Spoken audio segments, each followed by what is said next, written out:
Hi friends, welcome to Tamil புத்தகம் channel. இன்றைக்கி நம்ம வீடியோவில் பார்க்க போகிறது பார்த்தீங்கன்னா ரமணிச்சந்திரன் நாவலை பற்றின ஒரு புக் ரிவ்யூ தாங்க. ஏற்கனவே நம்ம சேனலில் ஒரு 10 புத்தகத்தை பற்றின ரிவ்யூ போட்டிருந்தோம்.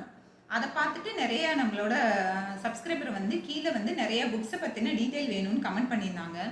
ஸோ அட் அ டைத்தில் என்னால் ரமணிச்சந்திரன் நாவலாக படிக்க முடியாது, ஆனால் நான் படிக்கிறப்போ உங்களுக்கு நோட் பண்ணி வச்சு சொல்கிறேன்னு சொல்லியிருந்தேன். இப்போ நான் ஒரு 10 நாவல் படிச்சிருக்கேன், அதை பற்றின ரிவ்யூ உங்களுக்கு நான் இப்போ சொல்கிறேன்.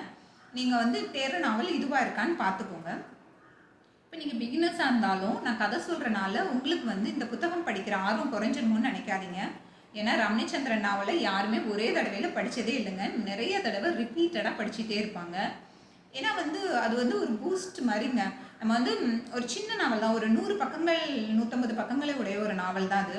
ஸோ நீங்கள் படிச்சிங்கன்னா உங்களுக்கு அவ்வளோ ஒரு இன்ட்ரெஸ்டாக தான் இருக்கும். ஒரு ஃபேமிலி பற்றின கதை தான் அது. ஒரு ஃபேமிலியில் என்னென்ன மாதிரி பிரச்சனை வருமோ அத்தனையுமே அவங்க சொல்லிடுவாங்க.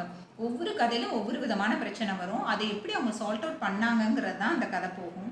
ஒரு பெண்களுக்கு நடக்கிற ஒரு வீட்டை சுற்றி அவங்களோட குடும்ப சூழ்நிலையில் வர்ற அத்தனை பிரச்சனைகளுமே அவங்க சொல்லியிருப்பாங்க ஒவ்வொரு கதையிலையும். ஸோ நீங்கள் கண்டிப்பாக படித்து பாருங்கள். அதுவும் இல்லாமல் அந்த ஹீரோயின் கேரக்டர் பார்த்தீங்கன்னா அவ்வளோ போல்டாக ஒவ்வொரு சுச்சுவேஷனும் அவங்க ஹேண்டில் பண்ணுவாங்க. என்னை பொறுத்த வரைக்கும் ரமணிச்சந்திரன் நாவல் படிக்கிற அத்தனை பெண்களுமே கொஞ்சம் போல்டாக கொஞ்சம் ஸ்ட்ராங்காக இருப்பாங்கங்கிறது எனக்கு தோணுச்சு. ஏன்னா என்னோட யங் ஏஜில், அதாவது டீனேஜர்ஸில் நான் ரமணிச்சந்திரன் நாவல் படிக்க ஆரம்பித்தேன். அப்போ இருந்தே எனக்குள்ள ஒரு போல்ட்னஸ் எனக்கு இருக்குன்னு தான் எனக்கு எப்பயுமே ஃபீல் ஆகும்.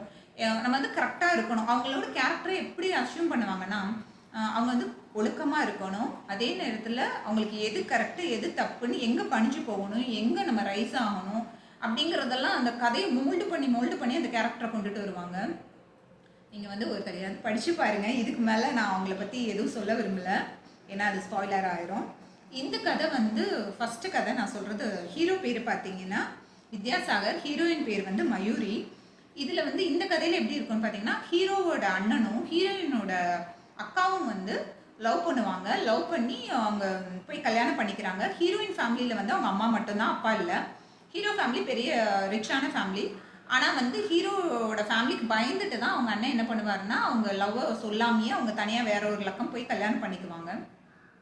ஒரு ஆக்சிடெண்ட்டில் பார்த்தீங்கன்னா ஹீரோவோட அண்ணனும் ஹீரோயினோட அக்காவும் இறக்குற சூழ்நிலையில் ஹீரோயினை கூப்பிட்டு, நீ மயூரியை கூப்பிட்டு, நீ என்னோட பிள்ளைகளை நீ தான் பார்த்துக்கணும், அவங்களுக்கு 2 குழந்தைகள் இருக்கும், என்னோட குழந்தைகளை நீ தாம்மா பார்த்துக்கணும், கண்டிப்பாக இது எங்கள் வீட்டுக்காரோட ஃபேமிலிக்கு நீ தெரியக்கூடாது, தெரிஞ்சு அவங்க பொண்ணால கொண்டுருவாங்க இந்த குழந்தைங்கிற மாதிரி சொல்லி அவங்க அக்கா கொடுத்துட்டு இறந்துருவாங்க.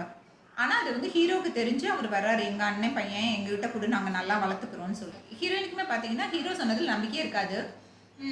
இருந்தாலும் சரி போய் பார்ப்போம், இவங்க என்ன பண்ணிடுவாங்க, நம்ம போய் தான் பார்ப்போம், அவங்க ஃபேமிலி உண்மையிலே அந்த குழந்தைகளுக்காக ஏங்குறாங்களான்னு போய் பார்ப்போம்னு சொல்லி போவாங்க. அவங்களுக்கு அந்த வீட்டோட சுச்சுவேஷன் புரியும். ஆனால் இவங்க அந்த ஹீரோட ஃபேமிலி வில்லனாக நினச்சி வர்றதுக்கு காரணமாக இருந்தவங்க யாருங்கிறதும் தெரிய வரும். ஸோ இந்த கதையோட பேர் பார்த்தீங்கன்னா பூவாய் பூத்திருக்கு. இதுதான் இந்த கதையோட பேர். அடுத்த கதை பார்த்தீங்கன்னா ஹீரோ பேர் சந்திரன், ஹீரோயின் பேர் சுமித்ரா. இந்த கதையில் பார்த்தீங்கன்னா ஹீரோயின் வசதியானவங்களாக இருப்பாங்க, ஹீரோ கொஞ்சம் வசதி கம்மியாக இருப்பாங்க. ஹீரோயினுக்கும் ஸ்டார்டிங்கில் கல்யாணம் பண்ண முடிவு பண்ணி கல்யாணம் பண்ணிடுவாங்க. அப்போ தான் அந்த கல்யாணம் நடக்கிற ஸ்டேஜில் தான் ஹீரோயினுக்கு தெரியும் ஹீரோக்கு ஏற்கனவே கல்யாணத்துக்கு முன்னாடி ஒரு லவ் இருந்துச்சுன்னு சொல்லிட்டு. ஸோ நம்ம பணத்துக்காக தான் அவர் நம்ம கல்யாணம் பண்ணுறாருங்கிற ஒரு ஃபீல் அந்த ஹீரோயினுக்கு இருந்துக்கிட்டே இருக்கும். ஆனால் கொஞ்ச நாள் போனதுக்கப்புறம் ஆனால் ஹீரோ அவருக்கு தெரிஞ்சிடும் அவர் லவ் பண்ண பொண்ணு அவ்வளோ நல்லவங்க இல்லைன்னு தெரிஞ்சு கல்யாணத்துக்கு அப்புறம் அவங்க ஹீரோயினை லவ் பண்ண ஆரம்பிச்சிடுவார் ஹீரோ. ஆனாலுமே ஹீரோயினுக்கு அவங்க மேலே அவ்வளோ நம்பிக்கை இருக்காது, இவர் பணத்துக்காக தான் நம்மளை கல்யாணம் பண்ணிக்கிட்டாருன்னு அவங்க நினச்சிட்டே இருப்பாங்க. அவங்க கொஞ்ச நாள் அப்புறம் தான் அவங்க ஹீரோவோட உண்மையான அன்பை அவங்களும் ரியலைஸ் பண்ணுவாங்க. கதை இப்படி தான் போகும். இந்த கதையோட பேர் பார்த்தீங்கன்னா வலையோசை. அடுத்த கதை பார்த்தீங்கன்னா ஹீரோ பேர் வித்யாதரன், ஹீரோயின் பேர் மாதங்கி. இந்த கதையில் என்ன ஆகுன்னு பார்த்தீங்கன்னா, ஹீரோக்கு ஏற்கனவே ஒரு அண்ணன் இருப்பாங்க.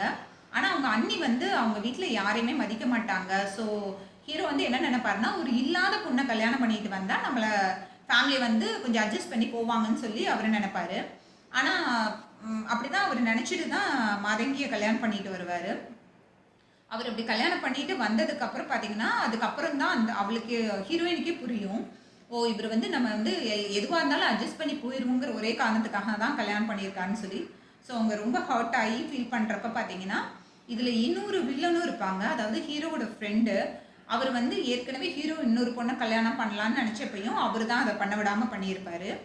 ஸோ அவரோட உண்மையான கேரக்டர் ஹீரோயின் சொன்னாலும் ஹீரோ நம்ப மாட்டார். ஏன்னா அவன் என்னோட ஃப்ரெண்டு, நீ தான் அட்ஜஸ்ட் பண்ணி போகணும், அவன் அப்படிப்பட்ட கேரக்டர் இல்லைன்னே சொல்லிட்டு இருப்பாரு. அட் லாஸ்ட் வந்து ஹீரோவுக்கு அது புரியும், அவரோட ஃப்ரெண்டு வந்து தப்பானவருங்கிறது. அதுக்கப்புறம் அவங்க வாழ்க்கை எப்படி இருந்துச்சுங்கிறது தான் இந்த கதை எண்டிங். இந்த கதையோட பேர் பார்த்தீங்கன்னா வல்லமை தந்துவிடு. அடுத்த கதை பார்த்தீங்கன்னா ஹீரோ பேர் ஆனந்தன், ஹீரோயின் பேர் உமா.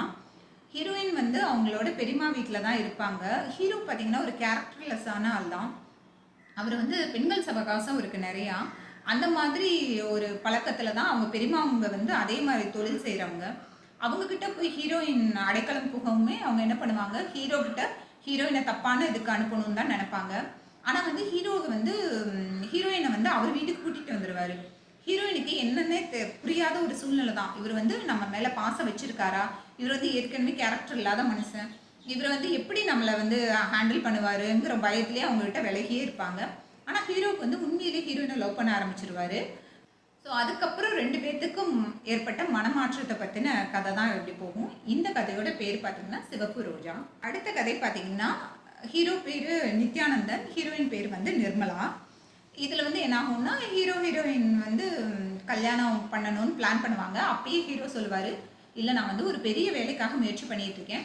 ஸோ நான் வந்து கல்யாணம் ஆனதுக்கப்புறம் நான் வந்து வேலையை கொஞ்ச நாள் விட்டுட்டு நான் அந்த படிப்பு படிச்சுட்டு நான் வந்து எக்ஸாம் எழுதணுன்னா நான் ஒரு பெரிய போஸ்டிங்க்கு போக முடியும்னு சொல்லுவார். ஹீரோயினும் ரொம்ப சந்தோஷமாக நான் உனக்கு அதுக்காக சப்போர்ட் பண்ணுறேங்க அப்படின்னு சொல்லி தான் இந்த கதை ஸ்டார்ட் பண்ணுவாங்க. அப்படி ஸ்டார்ட் பண்ணி அவங்க கல்யாணமும் பண்ணி அவங்க வாழ்க்கையை நடத்திட்டு இருக்கப்ப அவங்களுக்குள்ள ஒரு ஈகோ பிரச்சனைகள் நிறைய வரும். அதுக்கப்புறம் இவங்களுக்கு நிறைய பிரச்சனைகள் வரும். அதனால இவங்க வந்து டைவர்ஸ் வரைக்கும் போயிடுவாங்க. அந்த சூழ்நிலையில் பார்த்தீங்கன்னா ஹீரோயினோட பெரியப்பா பையனுக்கு ஒரு கல்யாணம் வரும். ஆனால் அவங்க பெரியப்பாவுக்கு இவங்க டைவர்ஸ் ஆகிருக்கிறது தெரியாது. ஸோ அவர் என்ன பண்ணுவார்னா, நீங்கள் இது வந்து 2 பேரும் ஒன்றா இருந்து தான் அந்த கல்யாணத்தை நடத்தி வைக்கணுங்கிற மாதிரி சொல்லுவார். ஸோ அதுக்கப்புறம் 2 பேரும் இணைஞ்சு இந்த கல்யாணத்தை நடத்துகிறப்ப இவங்களோட கோபம், ஈகோ எல்லாத்தையும் விட்டுட்டு இவங்க வந்து திரும்ப ஃபஸ்ட்டு லவ் பண்ண ஆரம்பிப்பாங்க. ஸோ இதெல்லாம் கொஞ்சம் இன்ட்ரெஸ்டிங்காக தான் இருக்கும். இந்த புத்தகத்தோட பேர் பார்த்தீங்கன்னா எல்லாம் உனக்காக. அடுத்த புத்தகம் பார்த்தீங்கன்னா ஹீரோ பேர் தயானந்தன், ஹீரோயின் பேர் புவனேஸ்வரி. இந்த கதையில் பார்த்தீங்கன்னா ஹீரோவோட தம்பியும் ஹீரோயினோட தங்கச்சியும் வந்து 2 பேரும் லவ் பண்ண ஆரம்பிப்பாங்க. ஹீரோயின் வந்து வெளிநாட்டில் இருப்பாங்க. அப்போ வந்து இவங்க வந்து இந்த எக்ஸ்போலாம் நடக்கும் இல்லைங்க, அது மாதிரி ஹீரோவோட தம்பி வந்து எக்ஸ்போ நடத்துறதுக்காக வந்திருப்பாப்படி. இவங்க வந்து ஒரு இன்ஸ்டன்ட் காஃபி இந்த இதுக்கெல்லாம் வந்து அவங்க பெரிய கம்பெனி வச்சுருப்பாங்க. அது வந்து எக்ஸ்போக்காக அங்கே வந்திருப்பாங்க. அப்போ வந்து ஹீரோயினோட தங்கச்சி கூட அவருக்கு பழக்கம் ஏற்பட்டு ஹீரோயினோட தங்கச்சி பார்த்தீங்கன்னா அவங்க வந்து கன்சீவே ஆயிடுவாங்க. ஸோ அந்த நிகழ்வுகள்லாம் முடிஞ்சதுக்கப்புறம் வந்து ஹீரோவோட தம்பி இங்கே இந்தியாவுக்கு வருவார். வந்தப்போ இவர் ஒரு ஆக்சிடெண்ட்டில் இறந்துருவார். இவங்க வந்து இப்படி ஹீரோவோட தம்பி தான் இதுக்கு காரணம்னு ஹீரோவுக்கு தெரிகிறப்ப அவங்க என்ன பண்ணுவாங்க, ஹீரோயினையும் அவங்க தங்கச்சியும் வெளிநாட்டிலேருந்து இந்தியா கூட்டிகிட்டு வந்துடுறாங்க. அப்போ வந்து அவங்க அந்த தங்கச்சியை வந்து நாங்கள் எங்களோட மருமகளாக நாங்கள் வீட்டில் ஏற்றுக்கிட்டு அந்த குழந்தைய நாங்கள் நல்ல முறையாக வளர்த்துறோம், நீங்கள் வாங்கன்னு சொல்லி கூட்டிகிட்டு வருவாங்க. அப்படி கூட்டிகிட்டு வரப்போ ஹீரோயினை சேர்த்து கூட்டிகிட்டு வருவாங்க. அவங்க கூட்டிகிட்டு வந்ததுக்கப்புறம் இந்தியா வந்ததுக்கப்புறம் பார்த்தீங்கன்னா ஹீரோவுக்கும் ஹீரோயினுக்குமான லவ் ஸ்டார்ட் ஆகுதுங்க.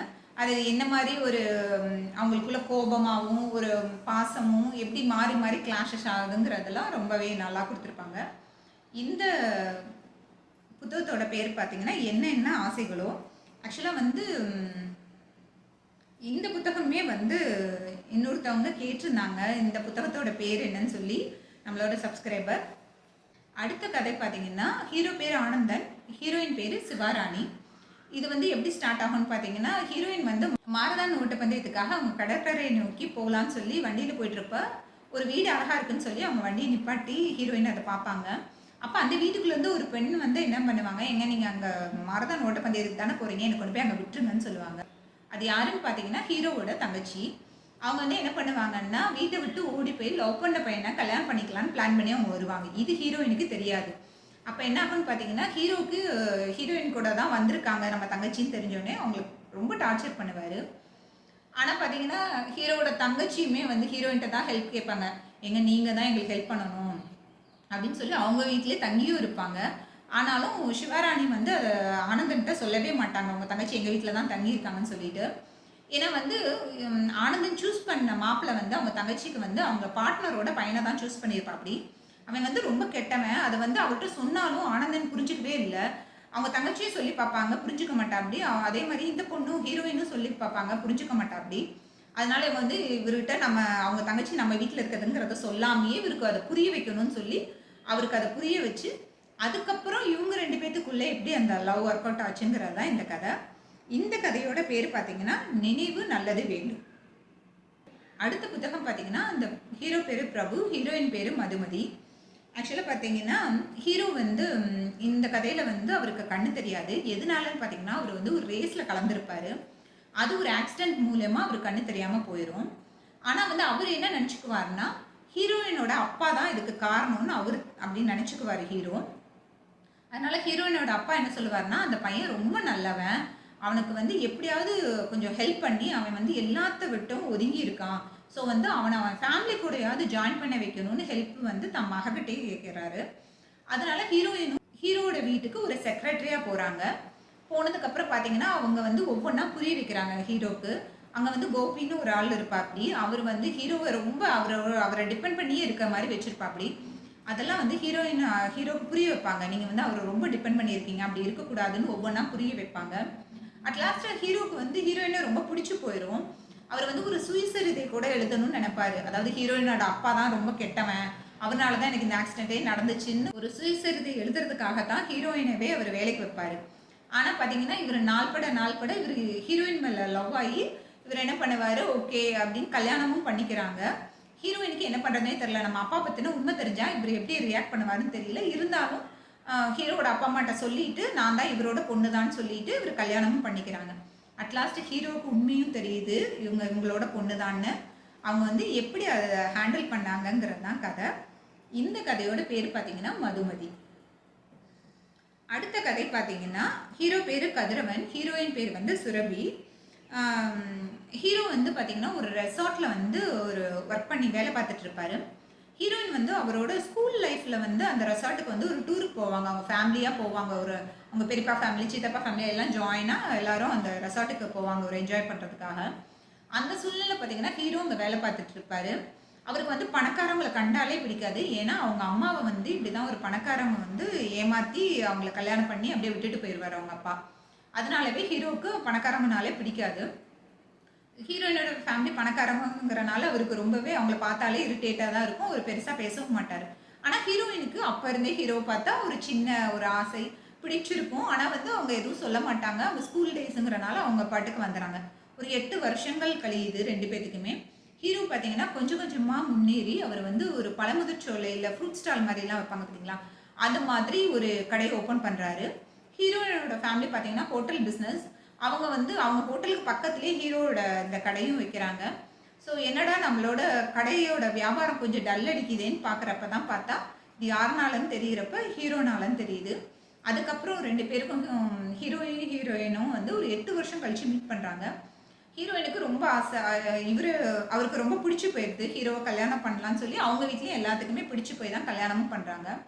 ஆனால் ஹீரோவுக்கு தன் மேலே இருந்த ஒரு தாழ்வு மனப்பான்மை காரணமாக அவருக்கு வந்து ஹீரோயின் மேலே ஒரு டவுட் இருந்துக்கிட்டே இருக்குது.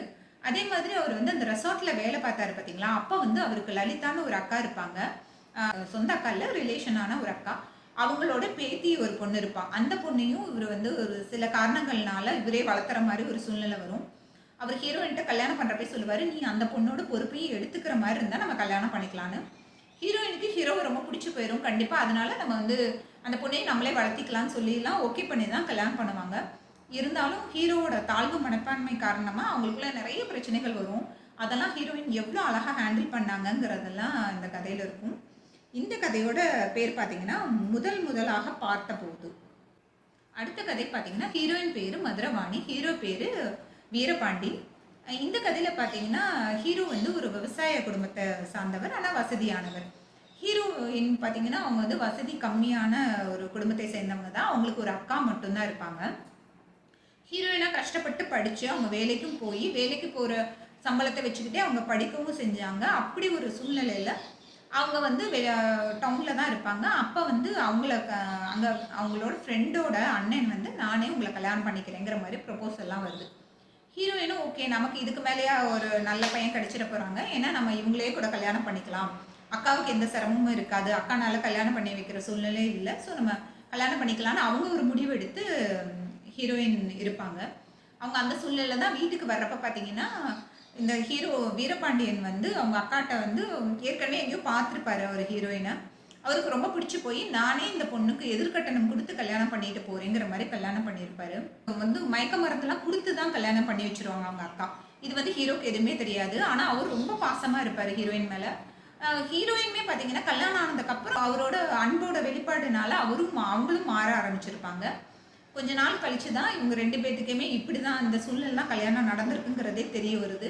அப்போ வந்து ரொம்பவே 2 பேரும் மனசு விட்டு பேசி அவங்களோட லவ்வை எப்படி எக்ஸ்போஸ் பண்ணிக்கிட்டாங்கங்கிறது தான் இந்த கதை. ரொம்பவே ஸ்டார்டிங்லேருந்து இந்த ஹீரோ கேரக்டர் ரொம்பவே ஒரு அன்பான, ஒரு முரட்டுத்தனமான ஒரு கிராமத்து ஒரு இளைஞராக தான் காமிச்சிருப்பாங்க. அந்த மனைவியோட அன்புக்கு எவ்வளோ ஒரு ஆத்மாத்மா இருந்தாருங்கிறதெல்லாம் ரொம்பவே காமிச்சிருப்பாங்க. நல்ல ஒரு கதை. இந்த கதையோட பேர் பார்த்தீங்கன்னா வாணி. இந்த 10 கதைகளுமே வந்து நான் ரீசெண்டாக ரமணிச்சந்திரன் நாவலில் படித்ததுங்க. கண்டிப்பாக நீங்கள் ரமணிச்சந்திரன் நாவல் இது வரைக்கும் நீங்கள் படிக்கலன்னா எந்த கதை வேணுமாலும் ட்ரை பண்ணுங்கள். ஏன்னா எல்லாமே ஹாப்பி என்டிங் தான். ஸோ நீங்கள் தைரியமாக எந்த கதை வேணுமாலும் வாங்கி படிக்கலாம். இதை வந்து சின்ன நாவலாகவும் விற்கிறாங்க 40 ருபீஸ்க்கு. நீங்கள் அது மாதிரியும் வாங்கலாம். 200 ருபீஸ் 100 ருபீஸ்க்கு அந்த மாதிரி பவுண்டட் அட்டையிலையும் கிடைக்குது. உங்கள் இஷ்டம் தான், உங்களுக்கு எது பிடிக்குதோ அதை வாங்கி படிங்க. ஆனால் கண்டிப்பாக வாங்கி படிங்க. நீங்கள் வந்து ஒரு போல்டான ஒரு ஹீரோயின் கேரக்டரை நீங்கள் எப்பயுமே உங்களோட கதைகளில் படிக்கலாம். ஸோ அதனாலேயே எனக்கு ரொம்ப பிடிக்கும் இந்த கதைகள். நீங்கள் வந்து படித்ததில் ரமணிச்சந்திரன் நாவலில் நீங்கள் தேடிட்டு இருந்த கதைகள் இப்போ நான் சொன்னதில் இருந்தால் எனக்கு ரொம்ப சந்தோஷம். அடுத்து இன்னொரு செட் ஆஃப் ஒரு 10 நாவல்கள் படிச்சுட்டு நான் உங்களுக்கு அதை சொல்கிறேன். இது மாதிரி தொடர்ந்து புத்தகங்கள் பற்றின வீடியோ வேணும்னா நம்ம சேனலில் இணைந்திருங்கள். அடுத்து வேறு ஒரு வீடியோவில் உங்களை நான் மீட் பண்ணுறேன். அதுவரை உங்களிடமிருந்து விடைபெறுவது கலையரசி சீனிவாசன்.